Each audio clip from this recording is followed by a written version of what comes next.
طيب ازيكم يا جماعة. المفروض كان الفيديو ده هيبقى عن كريستوفر نولان. فكرة عندي من ايام وات اباوت ان انا عايزة اتكلم عن الراجل ده، بس قلت هستنى لحد ما فيلم ذا اوديسي ينزل واشوفه واكون كده طبقت كل افلامه وشفتها وعدتها كذا مرة، فهقدر اتكلم عنه باريحية اكتر. ففي فكرة كانت بتراودني قلت هتكلم عنها بدل كريستوفر نولان الفيديو ده. انا كبني ادم طبيعي بتخيل سيناريوهات معينة في مواقف معينة بالوحش، او ان انا بتخيل الحاجة دي لما تحصل بالشكل الفلاني الاكستريم في الوحاشة هتصرف ازاي. والموضوع ده للأسف ساعات مش بينايمني من كتر ما انا بفكر فيه، وفي الاخر بتبقى يعني والمفاجأة بتبقى ان مفيش حاجة بتحصل، يعني مفيش حاجة حصلت من اللي انا اتخيلتها. اللي هو عارف الميم بتاع ايه ده بالسهوله دي، لا خبيها وندور عليها تاني. الموضوع بيبقى عادي سلس، اللي انا بتخيله مش بيكون حصل خالص، يا اما بيكون حصل منه بعض الحاجات البسيطه قوي، بس انت عرفت تتعامل عادي. يعني مثلا انت بكره عندك انترفيو، انت عمال تفكر في الاغلب في اسوأ الاحتمال اللي انت ما اترفضت، او ان هو سألك سؤال انت معرفتش تجاوب. فوقتها انت بتفضل تفكر طب انا هعمل ايه، طب لو ده حصل بعدين ايه اللي هيحصل، طب ما فيش شغل تاني، طب والانترفيو اللي بعديه ما ممكن برضه يحصل نفس الكلام، وهكذا. مرة قريت ان عقلك دايما بيتخيل، او مش دايما، في اغلبية الوقت بيتخيل الاحتمال الوحش او الصعب، ساعات بيبقى ممكن مستحيل في الموقف اللي انت بتحط نفسك فيه. هو بيعمل كده ليه؟ علشان هو بيكون عايز يهيئك للاحتماليات، وان انت تشوف حلول للموقف زي ده لما تتعرض له انت هتعمل ايه. ليه دايما بيفترض الافتراض ده؟ علشان هو بيكون عايز من الاخر يحميك، علشان لما تتحط في الموقف ده ما تتفاجئش، لان احنا كبشر بنحب الدنيا تبقى كومفورت، يعني مش بنحب المفاجآت قوي، لان هي ممكن تسبب لنا او تسبب لمخنا ارتباك. انا مش عارف، ساعات بتلاقي تفكيرك وقف مره واحده. عملت سيرش عن الموضوع ده، شوف في ابحاث اتعملت في موضوع التفكير بالشكل السلبي ده، طلع لي كتير قوي. انت لما بتيجي تتخيل موقف انت بتتخيل الحدث نفسه، بتنسى ان بعد كده عادي الدنيا هتمشي، وان احساسك ده مع الوقت حاجات كتير قوي هتغيره. ممكن مش هتحصل في وقتها، بس على الاقل هي هتحصل. ساعات كتير احنا بننسى موضوع ان احنا بنتأقلم بسرعة بالشكل اللي انت بتكون مش متصوره. احنا ودي يعني نعم من نعم ربنا علينا ان احنا بنستمر والحياة بتمشي، مفيش حاجة بتقف. واحنا كمان كبني ادمين عندنا حاجة اسمها الاختصارات الذهنية، دي عرفتها مؤخرا، يعني ان كل ما السيناريو كان سهل في التخيل وسهل في التوقع، فانت بتحس بان هو سهل ان هو يتحقق. يعني مثلا انت عندك برزنتيشن بكره، فانت تخيلت ان انت اتلخبطت، او ان انت وانت بتطلع على الستيج وهتقدم اتكعبلت وقعت.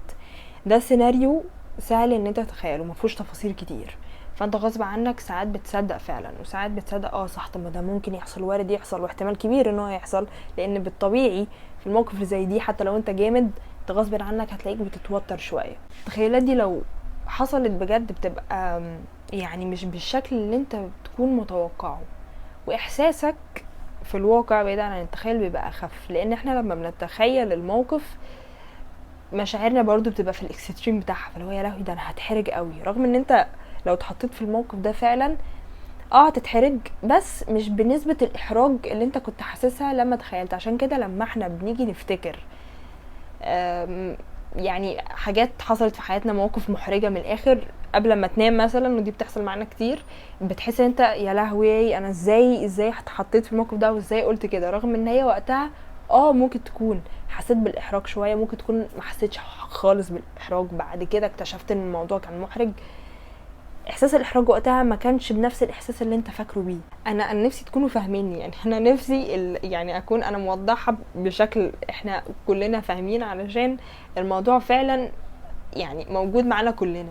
في جمله حلوه قوي قريتها وانا في رحله البحث عن الموضوع ده. الجمله دي بتقول ان العقل لا يتذكر الماضي كما هو ولا يتخيل المستقبل كما يكون. احنا لما بنيجي نبني توقعاتنا او عن الاحتماليات اللي بتحصل بتبقى معلوماتنا ناقصة عن الموضوع ده.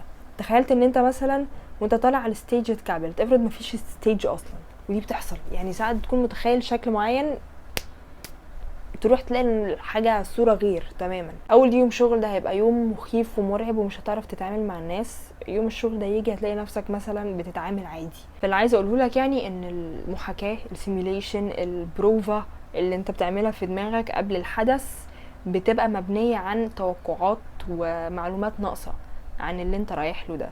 ممكن الشخص اللي انت بتتعامل معاه اللي هو الاتش ار مثلا فاكره انه هيبقى رخم ويسالك اسئله رخمه، في الاخر تلاقيه شخص فريندلي جدا وزي الفل وزي القمر، مفيش اي مشكله.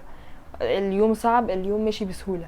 فالتوقعات بتاعتنا عن الحاجه اللي احنا رايحين لها او المعلومات بتبقى ناقصه. فلما تيجي الموضوع ده تكون واعي ليه وانت بتفكر في اللي جاي عليك، في ايفنت موتر، في حاجه اول مره مثلا تتعرض لها، في حوار هتقيمه مع حد انت مش عارف ردة فعله هتبقى عامله ازاي، او انت ردة فعلك ساعتها هتكون عامله ازاي.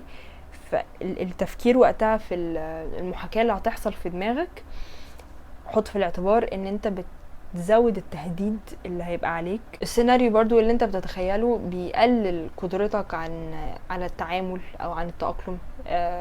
هيزود فراغات اللي هتحصل ما بين الحدث ده بقيت حياتك بسيناريوهات وحشه. الموضوع ده طبيعي يعني، عشان ما تفتكرش ان انت شخص سلبي او انت شخص عدواني مثلا، لا هو ده طبيعي، ده موجود فينا كبشر علشان نعرف ندافع عن نفسنا. مخك زي ما قلت لك هو بيحاول يحميك من المواقف اللي انت جديد عليك او اللي انت مش بتحب تحط نفسك فيها. فعشان كده لما الموضوع كله بيخلص بتحس اللي هو بتقول لنفسك هو انا كنت مكبر الموضوع كده ليه؟ الموضوع يعني مش بحجم الفظاعه اللي انا كنت متخيلها.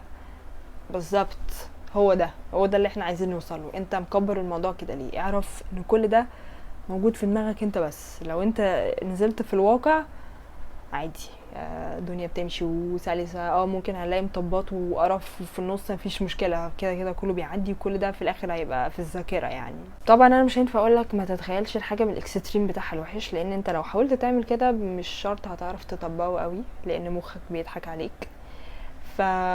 ماشي، حط نفسك في وضع الاستعداد ان في حاجة ممكن تحصل تضايقنا، وفي نفس الوقت ممكن حاجة تحصل تفرحنا، وفي نفس الوقت ممكن ما يحصلش اي حاجة.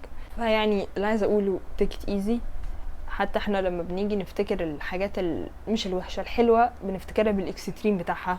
لو انا كمان تقريبا قلت الموضوع ده قبل كده فيديو، لما بتيجي تفتكر حاجة حلوة حصلت لك زمان او يوم حلو تحس بالنوستالجيا، بتبقى ضربتك بالنار وتقول يا اليوم ده كان احلى يوم في حياتي. رغم ان مش شرط اليوم ده كان بهذه الحلاوه. كان ممكن يبقى يوم حلو فعلا وانت اتبسطت فيه وكلنا اتبسطنا فيه، بس هو ما كانش بالانبساط اللي انت بتحس بيه لما بتيجي تفتكر اليوم ده، بالذات لو عدى عليه سنين كتير. فعادي، كان في ايام حلوه برضو وقتها، وفي ايام حلوه لسه جايه انت لسه هتعيشها وهتفتكرها. ودايما بتهت كده ساعات في لحظه اليوم الحلو، المشاعر الايجابيه اللي الواحد بيبقى حاسس فيها، بيحس لو كل ده هيبقى ذاكره في يوم من الايام. بحس ان الموضوع ممكن يبقى مؤثر سيكا، بس بيبقى مطمنك ان انت عايشه دلوقتي، وان انت مستوعب ان ده في يوم من الايام هيبقى ذاكره حلوه ليك، ذكرى حلوه ليك. دي المعلومات اللي حبيت اشاركها مع 60 بني ادم يتفرجوا عليها بشكل دوري. وحاجه كمان، انت اصلا ساعات بتفاجئ نفسك. انا والله العظيم ساعات بتفاجئ مني، وفي حاجات انا مؤخرا حتى ساعات بقول لوالدتي عليها انا مش خايفه من ان ده يحصل، انا خايفه من ردة فعلي ليه. يعني انا مش عارفه ردة فعلي هتبقى عامله ازاي، مش بكون خايفه من الموقف، انا خايفه مني انا، عشان انا ساعات والله بفاجئ نفسي بحاجات انا مش متصوره ان انا اكون عملت كده ولا قلت كده ولا صممت على كده. في الظروف زي دي سبحان الله انت بتكون بشكل او باخر عرفت تتعامل بشكل انت فاجئت نفسك بيه. ف it's okay. بصوا بصراحة اولا هارد لك للمنتخب المصري. بصراحة شرفونا، يعني حاجة العالم كله بيحكي عنها لحد دلوقتي ولحد 20 سنة و30 سنة قدام اللي حصل ده. انا ماليش في الكورة خالص بجنيه، انا واحده والله يعني مؤخرا بقيت اتابع الفورمولا 1 من السنه اللي فاتت، فانا مش عارفه انا ايه اللي دخلني في الموال الاسود ده، رغم ان انا ما اتفرجتش على الماتشات، رغم ان في يوم من الماتش بتاع مصر والارجنتين ده ما تسالنيش ليه، بس انا كنت بتفرج على فيلم باربي، يعني كنت بتفرج عليه المره التانية كمان. قررت ان انا اشوف فيلم باربي واحنا ايه، سامعه صوت ناس بره ومبسوطين، وجوانا احنا عمالين نجيبها وبتاع. قلت خلاص احنا غالبين يعني، ما فيهاش حاجه تانية. كنت خلاص والله العظيم على تكه واكتب اللي هو الكومنت بتاع هنلاعب مين بعد الارجنتين. بس بعد ما خلصت الفيلم حسيت ان الدنيا سكوت شويه، هو ليه ما فيش احتفالات، الناس مش بتايس ليه بره؟ خرجت سالت ماما، قلت لها ماما هو في ايه، الماتش ما خلصش ولا ايه؟ قالت لي لا مش اتغلبنا احنا لحد الدقيقه 80 احنا جايبين 2-0، اتغلبنا ازاي؟ بعد كده بقى، بعد ما شفت بقى اللي حصل والحكم ومش الحكم وبتاع، الدنيا قامت يعني. انا اصلا ما اعرفش ايه الفاول، فلو عايزه اعرف بس انا الكوره مش من اهتماماتي يعني. بس اكتشفت ان الموضوع مؤثر يعني. اليوم ده حسيت انا اتضايقت شويه، لان الايام اللي فاتت كنا عمالين نتبسط كتير ورا بعض الحمد لله. حسام حسن معلش تاني عشان احنا رحنا حته تانية.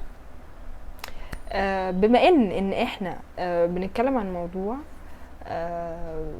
مش عارفه يعني، انا مش عارفه يعني، مش عارفه اشوف له فيلم يعني بصراحه يعني، او على الاقل فيلم انا شفته والمنتخب خارج، فانا ما اعرفش المفروض ارجح ايه. واخر فيلم انا شفته كان فيلم باربي، او مش اخر فيلم شفته حرفيا يعني، بس اخر فيلم علم معايا للمره التانية. فانا مش هينفع ارجح باربي المره دي، لان باربي ده هيبقى ليه فيديو لوحده. المره دي هرجح فيلم هو لسه اصلا منزلش، هرجح فيلم ذا اوديسي لكريستوفر نولان. هو لسه هينزل في شهر 7 ده، مش فاكره كام 7، بس هو هينزل يعني. الفيلم ده اللي انا برجحه من قبل ما اشوفه، لان انا ضمناه وابصم لك بالعشرة الفيلم ده يبقى تحفه وهيبقى حدث جلل. لان الفيلم ده اللي اكتشفته يعني مؤخرا ان كريستوفر نولان عامله مفيش نقطة كمبيوتر اتحطت في الليلة السوداء دي، فانت كل حاجة هتشوفها هي حقيقية 100%، اتعملت بجد في اللوكيشن هي اتعملت.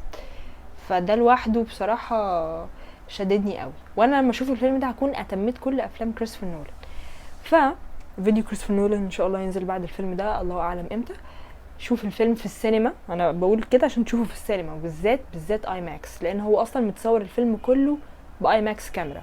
فالفيلم ده هيبقى تجربة مفيش بعدها من الاخر. فشوف فيلم ذا اوديسي، وقتها هبقى نقول ارائنا لبعض. اشوفكم الفيديو الجاي، باي باي.